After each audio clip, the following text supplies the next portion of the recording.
Non, non, bisous, non. Non, là, non, pas du tout. Je fais jamais ça.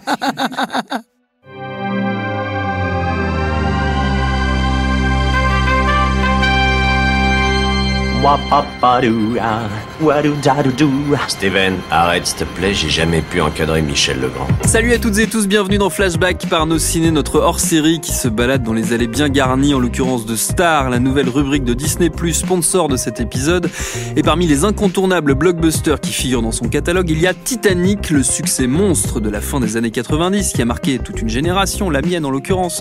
Le film de James Cameron avec Leonardo DiCaprio et Kate Winslet, entre autres, tant de souvenirs mélangés. Je suis le maître du monde, la chanson de Céline Dion, Dessine-moi comme l'une de tes françaises, l'orchestre qui joue jusqu'au bout, les canots de sauvetage, le bout de planche qui aurait pu peut-être accueillir plus d'une personne, on saura jamais. Bref, c'est un vrai moment de nos jeunesses, pour moi qui suis vieux en tout cas, mais aussi et surtout de notre patrimoine cinéphilique à toutes et tous auquel on va s'attaquer. Je dis on parce que je ne suis évidemment pas seul. Avec moi il y a Anaïs Bordage, salut Anaïs. Salut Thomas. Et David Honora, salut David. Salut Thomas. Flashback par nos ciné spécial Titanic, c'est parti. Tu fais un amalgame entre la coquetterie et la classe. Tu es fou. Enfin, si ça te plaît. Les amis, Titanic, pourquoi d'après vous ça reste un film aussi important aujourd'hui, Anaïs ? Déjà parce que c'est une des plus belles histoires d'amour du cinéma, je pense, en premier lieu. Et puis après aussi pour le côté historique, en fait, c'est fou de voir à quel point tout ce qui se passe dans le film a été vraiment basé sur des recherches très très fouillées de James Cameron. Donc il y a un côté assez incroyable à revoir. Déjà il y a des images d'archives du Titanic dans le film, et puis des recréations vraiment quasi fidèles à la réalité de certaines pièces absolument magnifiques. Donc rien que pour ça, je pense qu'il faut le voir et le revoir. Et puis parce que c'est une production monstrueuse qui a innové sur plein de plans, notamment les images de synthèse. Et puis pour la musique, pour Céline Dion, je sais pas, pour beaucoup de choses. Pour beaucoup de choses, David. Non, mais c'est un film qui a une ambition qui a plus jamais été égalée. En fait, c'est ça. C'est-à-dire qu'il y a ça nous donnait une expérience du cinéma qui était vraiment, vraiment extraordinaire et qui se retrouve dans le film, dans tous les moindres détails. C'est-à-dire que c'est effectivement, d'une part, une réussite technique, une réussite industrielle dans la capacité à créer l'illusion de ce paquebot incroyable, et en même temps, ce que ça raconte d'un point de vue de lutte des classes entre les différentes couches de personnages. Entre les différents ponts. Non, mais littéralement, c'est ça qui est génial. C'est une lutte littérale entre les différents étages du bateau. Il y a notamment ces scènes de fête qui sont en parallèle entre la fête des grands bourgeois et la fête des pauvres qui sont folles. Et du coup, c'est un film qui est vraiment d'une richesse inouïe, qui effectivement, comme dit Anaïs, repose avant tout sur une histoire d'amour totalement universelle, en fait, qui renvoie à un certain nombre de grands contes mythologiques. En fait, Cameron pitchait le film en disant c'est Roméo et Juliette sur un bateau, quoi. Oui, c'est vraiment ça, en fait.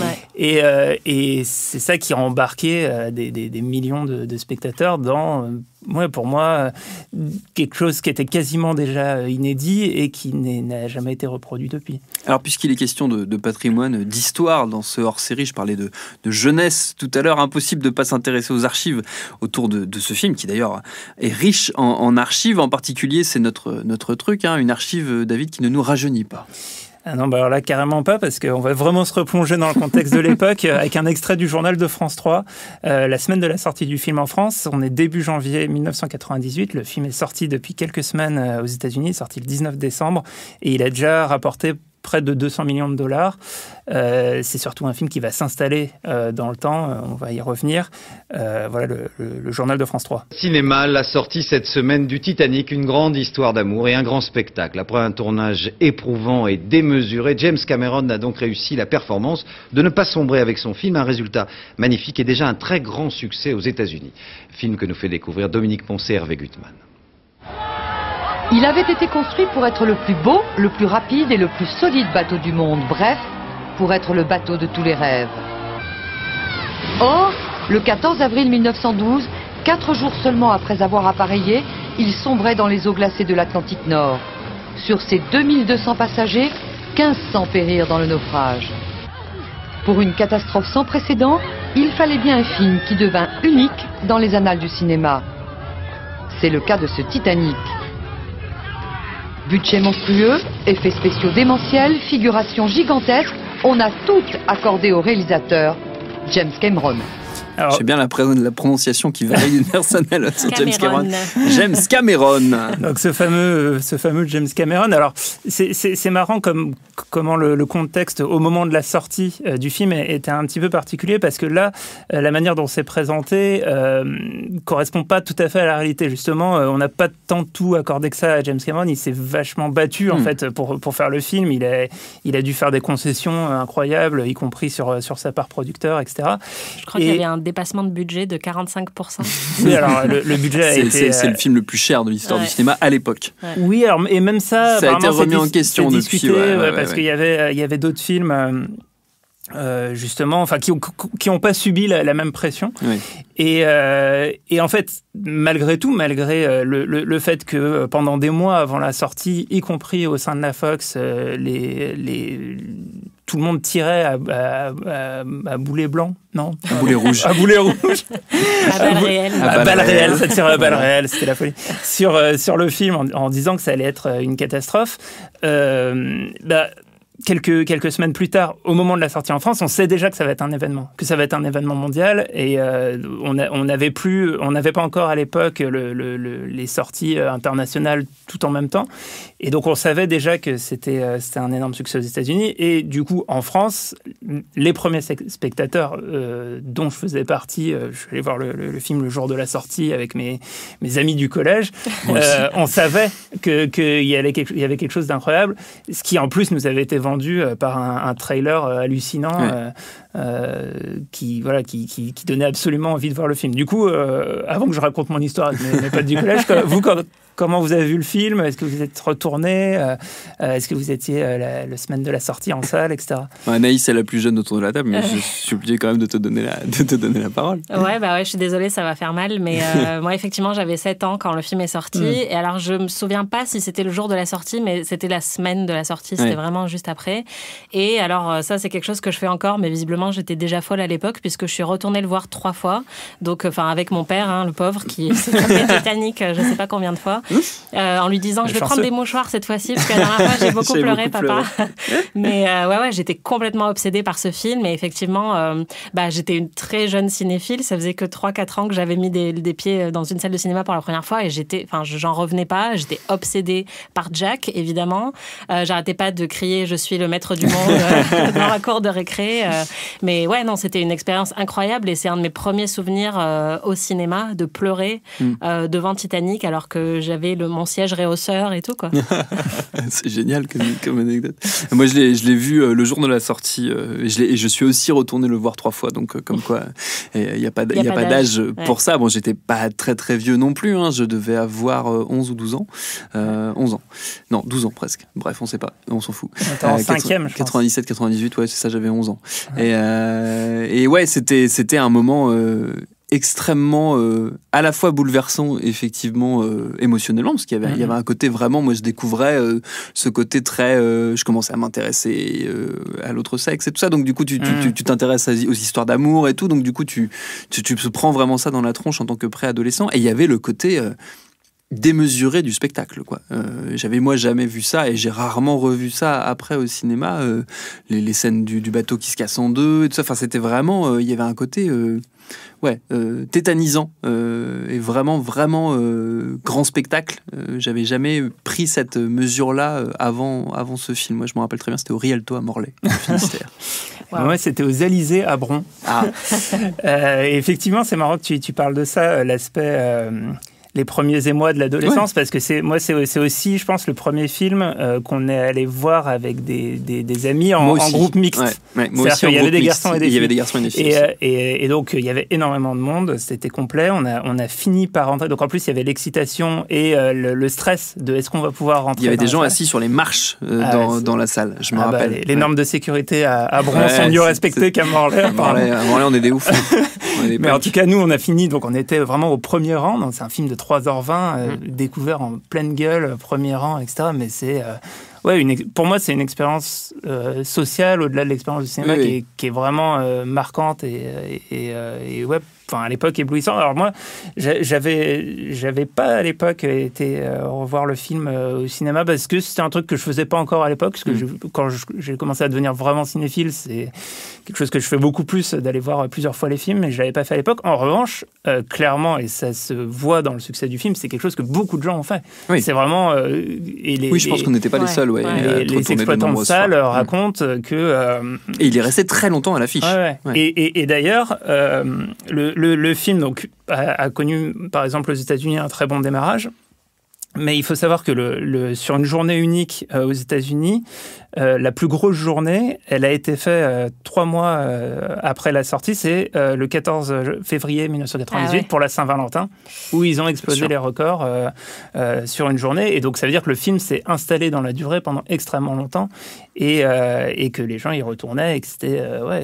c'est un moment assez extraordinaire dans l'histoire du cinéma. Parmi les raisons du succès du film, on l'a évoqué plusieurs fois déjà, il y a évidemment le casting aussi. DiCaprio, Kate Winslet, c'était un duo iconique immédiatement. Mais alors, je me souviens pas si c'était aussi évident que ça à l'origine. Je sais pas si l'un de vous deux saurait me dire ça. Si c'était un duo si attendu que ça ou si gigantesque que ça. Ils étaient pas du tout attendus. Ouais. Vraiment pas. Enfin, ils étaient même quasiment inconnus. Alors, DiCaprio avait une nomination aux Oscars il était déjà sorti avant. Ouais, je crois que c'était le seul truc vraiment un peu célèbre qu'il avait fait avant. Et elle avait joué pour Peter Jackson, mais elle était pas du tout connue, je pense, au niveau international. Et c'est en revanche, pour moi, c'est devenu et je pense de manière différente, en fait, c'est surtout DiCaprio qui, du jour au lendemain, est devenu un sex symbole méga star. Partout dans le monde, en particulier dans les cours de récré, etc. et il y avait un truc, et même, je pense, à une différence de perception, c'est-à-dire que moi, je me souviens, adolescent, avoir été très jaloux de DiCaprio en voyant comme si c'était un peu le rival, toutes les filles ne parlaient que de lui. Alors que nous, les jeunes garçons, adolescents, on ne considérait pas du tout Kate Winslet comme un potentiel. En fait, pour nous, c'était une femme qui n'était pas... Oui, inatteignable. Enfin, qui n'était pas... Alors qu'on voyait DiCaprio presque comme un rival, parce qu'en plus, il avait ce côté un petit peu enfantin, adolescent, avec des traits très... fins, quoi. Donc, il y a cette différence dont je me souviens. Ouais, mais les deux sont devenus des superstars du jour au lendemain, quoi. C'est marrant parce que Kate Winslet, à l'époque, apparemment, elle était connue comme Corset Kate. Parce que justement, elle avait fait que des trucs d'époque et que d'ailleurs James Cameron s'était dit, je sais pas si je veux encore avoir, quelqu'un qui est déjà connu pour ça, qui est estampillé film d'époque. Voilà. Et en fait, elle était tellement bonne qu'il l'a prise quand même parce que, c'était une évidence après les auditions. Mais c'est marrant. Mais c'est vrai que moi, j'étais vraiment petite, donc à l'époque, je m'en souvenais pas du tout. Je me souviens pas de les avoir connus avant. Mais effectivement, après, Leonardo DiCaprio est devenu, une de mes obsessions de petite fille. Et c'est vrai que tu parlais un peu de l'érotisme, ou en tout cas de l'éveil un peu. Et bon, c'est vrai que moi j'étais encore jeune, mais la scène du dessin reste un de mes plus vieux souvenirs, je pense, effectivement, de sensualité à l'écran, quoi. C'était complètement terrassant de voir ça, même en tant que petite fille.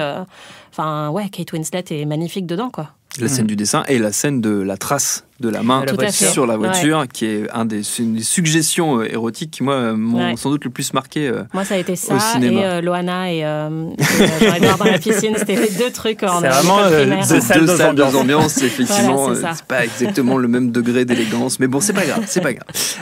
Ça va sans dire, on l'a dit d'ailleurs plusieurs fois, c'est un film démesuré. Le budget, on l'a évoqué, $200 millions, donc c'était le plus important pour l'époque. Alors ça, tu disais, David, c'est remis en cause, mais parce que en fait, c'est des modes de calcul qui sont toujours un peu remis en cause de toute façon. C'est ça, et il y a aussi le côté officiel, non officiel. Ouais. Alors je crois que, selon certaines rumeurs, à l'époque, quasiment au même moment, il y avait Batman et Robin qui auraient en fait coûté plus cher, mais en fait pour des raisons de... C'est la première fois que je me suis dit au cinéma, le cinéma ça va être nul en fait. Non mais c'est Batman et Robin. Pour des raisons de, comment dire. Enfin, le but, et on va sûrement en reparler à travers les différentes anecdotes, mais le but de tout le monde était de défoncer James Cameron. Ouais. Toutes les raisons qui pouvaient être invoquées pour dire qu'il faisait n'importe quoi étaient utilisées. Et typiquement, on allait lui reprocher parfois de jeter une scène en disant mais c'est pas possible, le prix que ça coûte, etc. Alors que dans tous les films, à un moment donné, il y a des scènes qui ne sont pas gardées au montage, etc. De torturer les acteurs, on lui a tout reproché. Donc, de toute façon. il a eu une pression monumentale. Alors, certes, le budget a été explosé, c'est-à-dire que, et en même temps, le film a été fait dans une démarche littéralement d'aventure. C'est-à-dire que une des raisons, alors on ne sait pas si c'est du storytelling ou pas, mais une des raisons invoquées par James Cameron comme ce qui l'a motivé à faire le film, c'est que lui, il voulait descendre 20 000 lieues sous les mers, aller voir en vrai l'épave, ce qu'il a pu faire du coup pour le film. Et des années après, il a consacré un documentaire. Voilà, quand on est dans une démarche comme ça, finalement, le budget, c'est secondaire, quoi. C'est l'aventure qui prime. Puis surtout, il faut voir que par rapport au budget, il a fini par rapporter le film plus de 2 milliards de dollars au box-office. Donc, il est rentré dans ses frais. A priori, ça va, en fait, finalement. Puis donc, on l'a dit, les conditions de tournage, là aussi, elles sont démentes. Elles ont beaucoup fait parler à l'époque. Et il y a ce documentaire que tu mentionnais, je pense que c'est Ghost of the Abyss, qui est un film absolument fascinant. Je ne sais pas si vous l'avez vu l'un et l'autre. Je l'ai vu, mais je m'en souviens plus très bien. Mais je l'ai vu. Oui. Tu voulais dire? Tu voulais qu'on en parle? Non, mais en tout cas, c'est un film qui poursuit cette aventure et dans lequel James Cameron va faire cette démarche. C'est qu'il y a à la fois une prouesse technique et une avancée. Enfin, je crois qu'à l'époque, il bat un record de profondeur. Il repousse une frontière de l'humanité.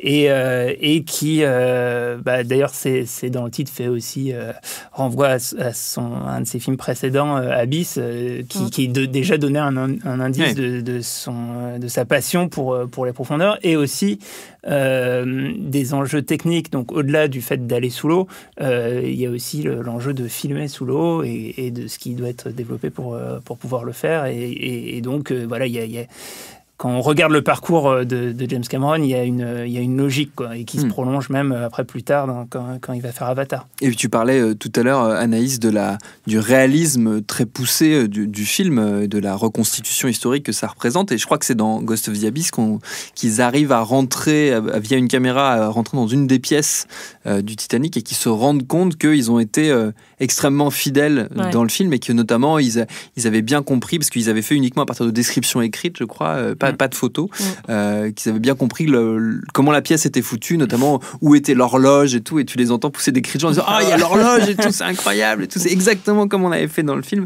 Donc c'est assez génial pour percevoir le côté obsessionnel dans la reproduction du film. D'ailleurs, quand tu regardes les commentaires du DVD de James Cameron qui commente en direct, littéralement tout son commentaire pendant 3h20, ça s'est vraiment passé. Ça, c'était vraiment comme ça. Alors ça, cette porte, c'était exactement la même porte. Genre, tu sens qu'il est hyper fier d'avoir pu reconstituer. Il y a un côté un peu maniaque, de toute façon. Voilà. Ouais. Mais c'est ça aussi qui fait qu'effectivement le film est fascinant, quoi. C'est que tu peux pas pointer beaucoup d'erreurs, même 20 ans après. C'est hyper fidèle aux recherches que lui il avait faites à l'époque. Alors, Ghost of the Abyss, il y avait un titre français dont j'avais pu me souvenir, s'appelle Les Fantômes du Titanic. Tout à fait, il s'appelle Les Fantômes du Titanic. Il y en a plein d'autres, des excellents documentaires sur le sujet, notamment Titanic 20 ans après, qui est dispo sur Disney+ également. Forcément, revisiter Titanic, c'est l'occasion de faire le plein d'anecdotes, plus ou moins connues, voire complètement inconnues, voire complètement autres. Anaïs, en l'occurrence, c'est celle que tu as trouvée qui nous a beaucoup plu à David et moi. Tout à fait. Alors, je vais vous raconter comment toute l'équipe du Titanic s'est retrouvée à l'hôpital complètement stone après avoir mangé une soupe de palourde empoisonnée au PCP. Ça, c'est quand même énorme. C'est clair. Alors, le PCP, pour les non-initiés, c'est un psychotrope qui était commercialisé comme médicament dans les années 60, mais qui a fini par être interdit à cause de ses effets secondaires assez violents, notamment des effets hallucinogènes. Et figurez-vous qu'une quantité importante de ce psychotrope s'est retrouvée donc dans la soupe qui était servie le dernier soir du tournage de Titanic en Nouvelle-Écosse. Donc Kate Winslet et Leonardo DiCaprio n'étaient pas là, donc ils ont échappé à l'empoisonnement. Mais à part eux, presque tout le monde a été drogué à son insu. Alors, que s'est-il passé exactement ? James Cameron, Bill Paxton et une soixantaine de personnes finissaient de tourner les scènes du film qui se passent dans le présent, donc celle avec la vieille Rose qui raconte son histoire. Et au moment de la pause repas, vers minuit, la fameuse soupe est servie par des traiteurs. Et quelques temps plus tard, James Cameron commence à se sentir un peu groggy, un peu désorienté. Il pense tout de suite qu'il a été empoisonné en fait par le poisson qu'il y avait dans la soupe et il part se faire vomir tout de suite. Donc, belle réactivité quand même. Bien joué, James. Voilà. Et lorsqu'il revient, le plateau est désert. Cameron ne comprend rien à ce qu'il se passe. Bill Paxton, lui, de son côté, est complètement défoncé et fait une crise d'angoisse. Et rapidement, de nombreux membres de l'équipe se trouvent mal. Donc, tout le monde est amené à l'hôpital, en fait. Et alors là, c'est le chaos. En attendant d'être soignés, tous les membres de l'équipe de tournage sont absolument déchirés. Il y en a qui rient, il y en a qui pleurent, il y en a qui vomissent. Et il y en a même certains qui dansent la chenille dans les couloirs de l'hôpital. Ça aussi, c'est 2 salles de ambiance. Voilà, c'est ça. On a James Cameron qui a le visage en sang parce que quelqu'un l'a poignardé avec un stylo, mais il est tellement perché que ça le fait marrer. Donc voilà, super ambiance. Bon, au final, plus de peur que de mal. Et au bout de quelques heures, l'équipe est retournée bosser, après une sacrée descente quand même, je pense. Et ce n'est qu'en recevant le rapport de toxicologie peu de temps après que la police comprend que tout ce chaos a été causé par une soupe au PCP. Encore aujourd'hui, personne ne sait qui a drogué la soupe, ni pourquoi. Mais James Cameron soupçonne un membre de l'équipe qui avait été viré la veille, en fait, notamment parce qu'il se comportait mal avec les traiteurs du tournage. Donc, verser de la drogue dans la soupe aurait été un moyen un peu perché de se venger. En tout cas, 20 ans plus tard, le mystère reste entier. C'est une version trash trash de la fameuse scène de la soupe de Fight Club qui a aussi marqué beaucoup d'esprits. On a notre petit truc à nous, hein, c'est notre petit questionnaire qui vient un peu comme ça nous aider à vous raconter notre avis sur le film, finalement nos plus beaux souvenirs, on va dire ça comme ça. La première de ces questions, c'est David Honora qui a concocté ce questionnaire, je rends à César ce qui est à César. La première des questions, c'est évidemment quel est le meilleur personnage de Titanic. Alors, est-ce que je rajoute une petite difficulté en disant à part Jack et Rose, ou est-ce que c'est trop salaud? Parce que moi, mon préféré dans ces cas-là, à part Jack et Rose, c'est Maggie, le personnage que joue Kathy Bates, donc Maggie Brown, Madame Brown, qui fout le bordel tout le temps, qui est un vrai personnage. Unthinkable Woman. Exactement, la femme incoulable, qui est un vrai personnage historique, qui était vraiment comme ça, semble-t-il, et qui en a un peu rien à foutre, qui est un peu une punk bourgeoise. Une nouvelle riche qui avait fait fortune et qui n'était pas du milieu. Et qui du coup balance un peu des horreurs à tout le monde. Elle est assez drôle, et puis bon, c'est Kathy Bates, donc c'est quand même une grande comédienne. Moi, j'étais très heureux de la retrouver dans ce film. Donc voilà, moi, c'est un peu elle ma préf. Moi, c'est aussi elle que j'allais citer si en me mettant la contrainte. En revanche, comme j'avais pas la contrainte, aujourd'hui, en fait, je citerais quand même Jack comme mon personnage préféré, ce qui était pas du tout le cas pour les raisons que j'expliquais à l'époque. Pour des raisons de rivalité, bien sûr. Etc. Mais en fait, en revoyant le film, déjà DiCaprio vraiment extraordinaire, et puis le personnage a un truc qui est tout de suite hyper attachant. On embarque avec lui et on est vraiment jusqu'au bout chevillé à la fois son point de vue et son histoire d'amour. Et il y a un truc qui est très beau. L'alchimie avec Rose est superbe. Donc Jack, je pense que ça reste mon personnage préféré. Anaïs? Alors moi, contrainte ou pas, j'aurais pas choisi Rose. C'est vraiment pas aujourd'hui les personnages qui m'intéressent le plus en fait dans l'histoire. C'est marrant. À l'époque, je pense que Rose était vraiment une icône pour moi en tant que personnage féminin. Mais maintenant que j'ai revu le film une petite dizaine de fois, à chaque fois, ce qui m'émeut le plus, c'est vraiment tous les autres personnages et notamment les personnages qui représentent des personnes qui ont vraiment existé. Il y a le capitaine que j'adore, qui m'émeut à chaque fois. Il y a effectivement la femme incoulable et moi, mon préféré parmi tous, c'est Andrews, qui est joué par Victor Garber, qui est en fait le mec qui a conçu le Titanic et qui dit au tout début qu'il y a une espèce de complicité avec Rose dès le début, qui lui avoue qu'effectivement, il n'y a peut-être pas assez de canaux pour tout le monde, etc. C'est un ingénieur, c'est un homme de science et d'ailleurs, dans sa dernière scène, on le voit remettre la pendule à l'heure avant de couler. Et bon, déjà, j'adore Victor Garber comme acteur et je trouve son personnage vraiment hyper émouvant, alors qu'il apparaît pas dans beaucoup de scènes, mais à chaque fois il me fait pleurer. Donc voilà, magnifique travail. C'est vrai que c'est un très beau personnage et puis un très très bel acteur. Victor Garber, effectivement. La meilleure scène de Titanic. Alors moi j'ai cité tout à l'heure le moment où la coque se brise, qui moi m'avait totalement retourné le cerveau à l'époque. Je pense que l'expression n'est pas usurpée. Anaïs? Alors pour moi, c'est pas du tout original, je pense, mais c'est la scène de l'orchestre qui se remet à jouer alors que... Qui reviennent les uns les autres, alors qu'ils se sont dit au revoir juste avant. Ouais, ils se disent, bon, c'est bon, on a fait notre devoir, on peut se séparer, et ils se disent un truc comme bon vent. Et il y en a un qui reste jouer tout seul, et les autres reviennent. Et en fait, c'est une scène qui est reprise quasiment à l'identique de A Night to Remember, qui était le film précédent sur le Titanic. Qui est le modèle, d'ailleurs, de Cameron, modèle assumé complètement, pour le coup. Il en parle beaucoup. On le retrouve vraiment beaucoup sur le film. Il y a des dialogues cités et tout.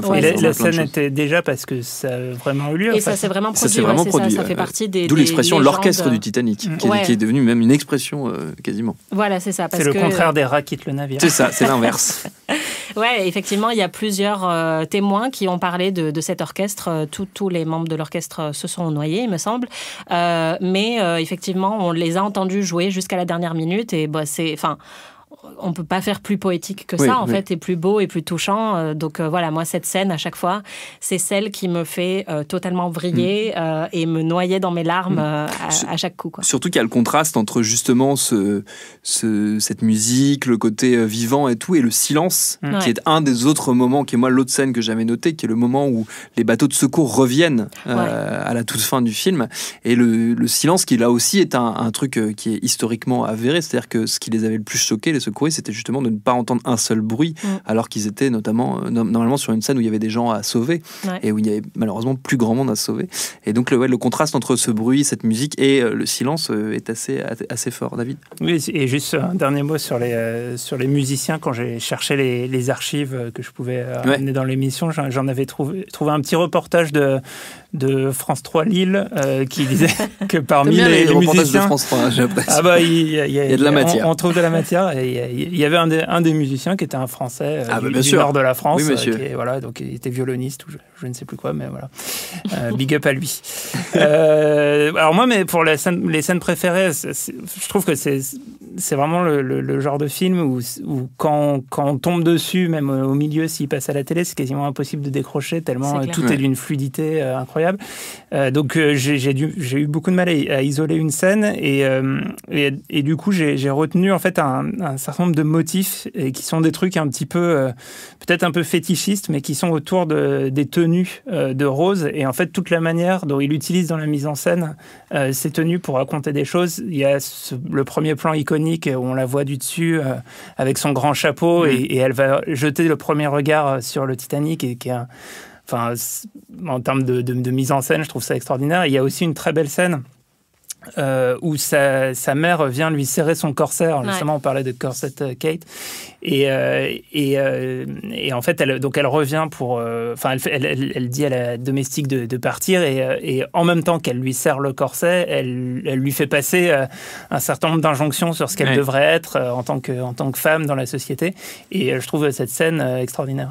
Et d'ailleurs, cette scène a été changée à la dernière minute, puisque à la base, ça devait être l'inverse. Ça devait être Kate qui aidait sa mère à serrer son corset. Et la veille du tournage de cette scène-là, James Cameron s'est dit évidemment, quoi. Et c'est vrai que quand on parle, la symbolique est tellement puissante, mais ça lui était pas apparu avant, quoi. Et il a totalement changé, mais dans le scénario, je l'ai pas lu, mais apparemment c'est l'inverse qui se passe. Et voilà, c'était une de ces modifications de dernière minute qui est devenue culte maintenant. Qu'est-ce qui manque au film, d'après vous, pour être vraiment parfait? Alors moi j'ai noté une planche plus grande pour Rose et Jack, mais est-ce que ce serait vraiment parfait? Je ne sais pas. Non, Anaïs. parce que si Jack ne meurt pas, le film est plus parfait. Justement, toute l'émancipation de Kate, elle doit passer par la mort de Jack. Donc même si je comprends que, à chaque fois on se dit mais non, monte sur la planche. Allez, monte, il y a de la place. Pour il y a même eu des études, je me rappelle, de gens qui avaient découpé, qui avaient calculé le nombre de mètres carrés que faisait la planche et tout, comme quoi il y aurait de la place, la flottabilité et tout. Mais apparemment apparemment, James Cameron, ça l'énerve vachement parce qu'il dit que j'imagine. lui aussi, il a fait des études et qu'il savait que ça marcherait bon, pas. Voilà. Il a tout vérifié, il peut dire tout ce qui s'est produit, pas produit. Donc, mais non, pour moi, il manque quasiment rien. Enfin, ce film est vraiment, il est gargantuesque, mais il est parfait comme il est. Le seul truc, moi, que j'aurais aimé voir, mais qui rentre pas du tout dans le thème du film, c'est peut-être un peu plus sur la vie des classes moyennes, justement. Mais on a cette opposition des classes très très forte dans le film, donc c'est pas le sujet en fait. Mais c'est vrai que la reproduction est tellement intéressante que moi j'aurais vraiment aimé voir, je sais pas, 40 minutes de plus où on voit juste comment les familles un peu moyennes du bateau passent leur vie, voilà, pendant 3 jours. Mais bon, voilà, ça c'est mon petit délire. Je sais pas si c'était vraiment nécessaire au film.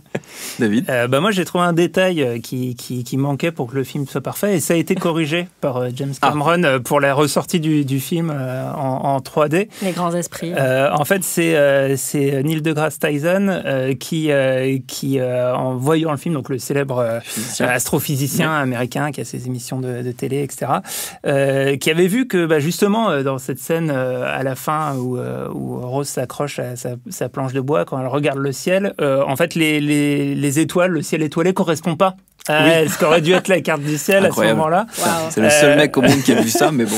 Et donc, Et David. Et non, moi j'avais pas vu, mais en tout cas, il a écrit à James Cameron pour lui dire ça va pas du tout votre film. Et du coup, Cameron a modifié du coup le ciel étoilé pour la version 3D que d'ailleurs. Enfin, pour moi, c'est la deuxième fois où je suis allé voir Titanic en salle, au moment où il est ressorti en 3D, et je trouve que c'était vraiment une redécouverte du film, et en fait, redécouvrir que presque le film avait été tourné déjà pour la 3D avec une grande profondeur de champ, plein d'éléments qui se prêtent vraiment très bien à la mise en scène en relief.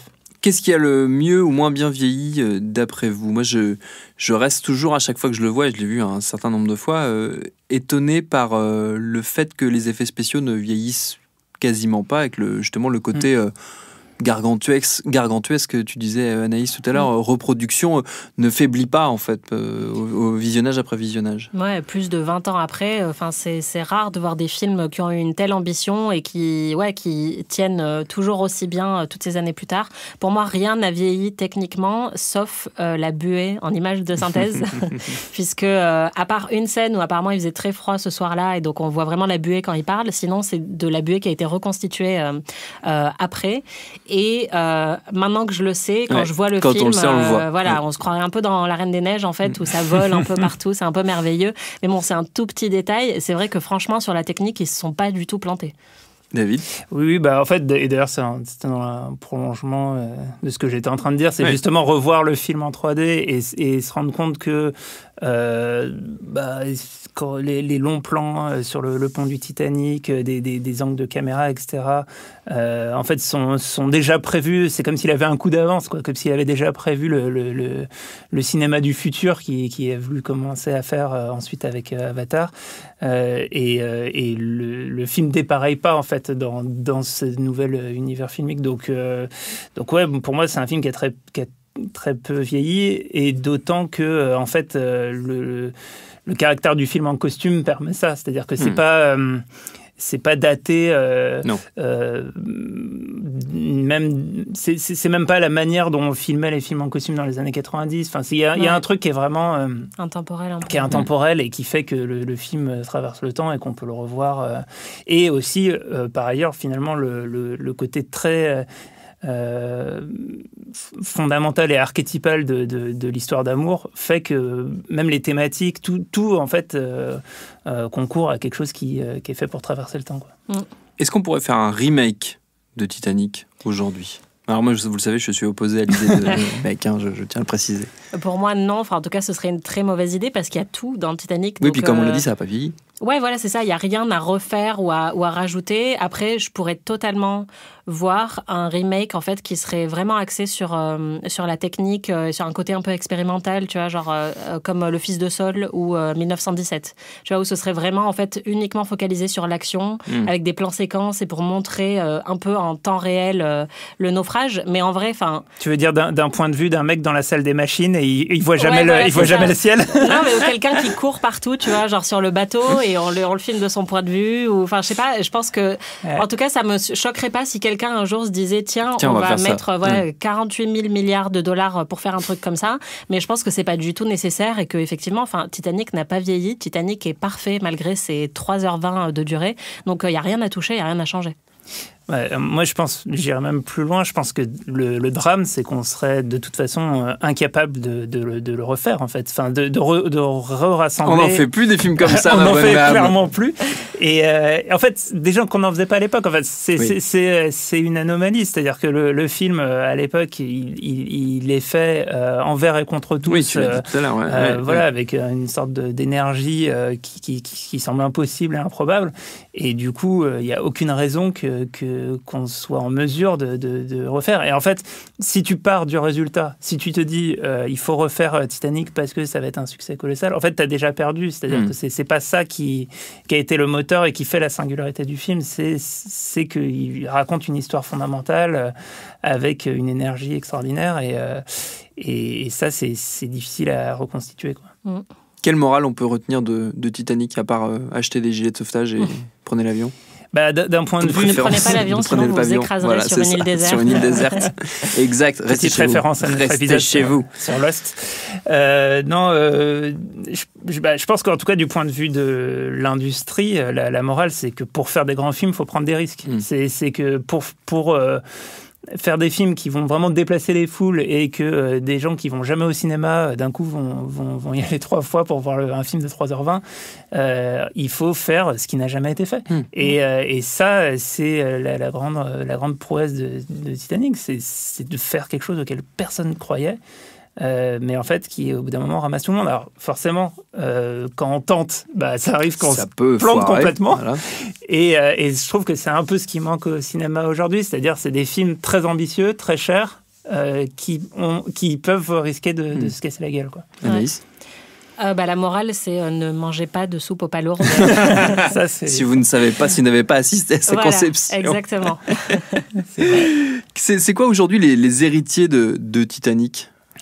Je ne sais pas si c'est des héritiers, mais en tout cas, comme tu disais, David, c'est une histoire tellement universelle qu'on retrouve en fait beaucoup d'éléments de Titanic ailleurs. Quand on parlait des luttes de classe, moi je pense à Parasite. Enfin, le dégoût entre le haut et le bas, en fait, c'est quelque chose qu'on retrouve, et qui est encore très bien fait aujourd'hui.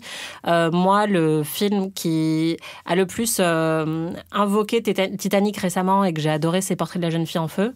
D'ailleurs, Céline Sciamma elle-même a dit que c'était une influence très claire parce que déjà il y a une scène de portrait qui est empreinte d'érotisme et de romantisme. Et puis, il y a vraiment cette idée d'une histoire d'amour égalitaire, en fait. Et d'ailleurs, c'est un film qui est cité par des cinéastes d'horizons très divers. Oui. Cameron, de toute façon, est un cinéaste de cinéastes.